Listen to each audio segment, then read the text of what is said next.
ত্রিপুরা কর্মচারী ফেডারেশনে প্রয়াত প্রাক্তন দুই নেতাকে শ্রদ্ধার সাথে স্মরণ করল ত্রিপুরা প্রদেশ কংগ্রেস। সম্প্রতি প্রয়াত হন কর্মচারী ফেডারেশনের প্রাক্তন নেতৃত্ব তথা রাজ্যের বরিষ্ঠ সাংবাদিক দুলাল চক্রবর্তী এবং গ্রামীণ ব্যাংক অফিসার্স অ্যাসোসিয়েশনের সভাপতি ভবানন্দ মজুমদার। তাদের স্মৃতির প্রতি শ্রদ্ধা জানাতে কংগ্রেস ভবনে আয়োজিত শ্রদ্ধাঞ্জলি অনুষ্ঠানে উপস্থিত ছিলেন প্রদেশ কংগ্রেস সভাপতি আশিস কুমার সাহা ও বিধায়ক সুদীপ রায় বর্মন সহ অন্যান্য নেতৃত্ব। অতি সম্প্রতি প্রয়াত হন রাজ্যের বরিষ্ঠ সাংবাদিক দুলাল চক্রবর্তী। মৃত্যুর আগে পর্যন্ত তিনি পেশায় একজন সাংবাদিক হিসেবে পরিচিত থাকলেও সংবাদ মাধ্যমের সাথে যুক্ত হবার আগে তিনি ছিলেন একজন সরকারি কর্মচারী। চাকরি থেকে স্বেচ্ছায় অবসর নিয়ে সংবাদ মাধ্যমের সাথে যুক্ত হয়েছিলেন প্রয়াত দুলাল চক্রবর্তী। চাকরি জীবনে তিনি একসময় ত্রিপুরা কর্মচারী ফেডারেশনের অফিস সম্পাদক ও কোষাধ্যক্ষের দায়িত্ব পালন করে গিয়েছিলেন। তাই প্রাক্তন এই কর্মচারী স্মৃতির প্রতি শ্রদ্ধা জানাতে রবিবার প্রদেশ কংগ্রেস ভবনে আয়োজন করা হয় এক শ্রদ্ধাঞ্জলি অনুষ্ঠানের। একই সাথে এদিন শ্রদ্ধা জানানো হয় জাতীয়তাবাদী কংগ্রেস সমর্থিত গ্রামীণ ব্যাংক অফিসার্স অ্যাসোসিয়েশনের সভাপতি প্রয়াত ভবানন্দ মজুমদারকেও। এই দুই কর্মচারীর নেতার স্মৃতির প্রতি শ্রদ্ধা জানাতে আগরতলা কংগ্রেস ভবনে আয়োজিত শ্রদ্ধাঞ্জলি অনুষ্ঠানে উপস্থিত ছিলেন প্রদেশ কংগ্রেস সভাপতি আশিস কুমার সাহা, বিধায়ক সুদীপ রায় বর্মন সহ কংগ্রেস দলের অন্যান্য নেতাকর্মীরা। সেখানে প্রয়াত দুই প্রাক্তন কর্মচারী নেতার প্রতিকৃতিতে পুষ্পার্ঘ্য অর্পণ করে শ্রদ্ধা জানান নেতৃত্ব।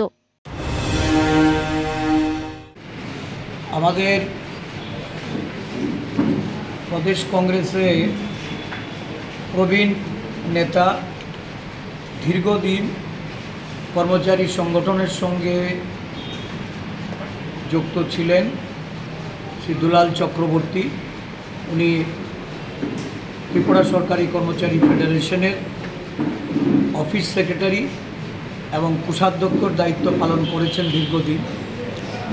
ওনার অকাল প্রয়াণে আমাদের প্রদেশ কংগ্রেসের পক্ষ থেকে আজকে এক স্মরণ সভার মধ্য দিয়ে ওনাদের প্রতি শ্রদ্ধাঞ্জলি অর্পণ করা হয়।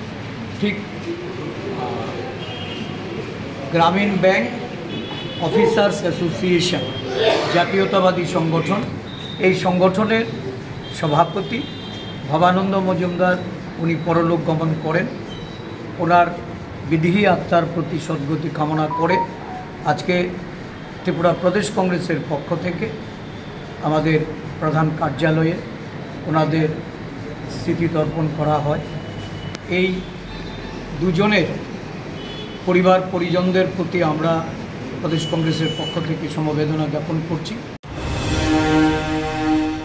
Bureau report, Sachin জাটিয়ানেন।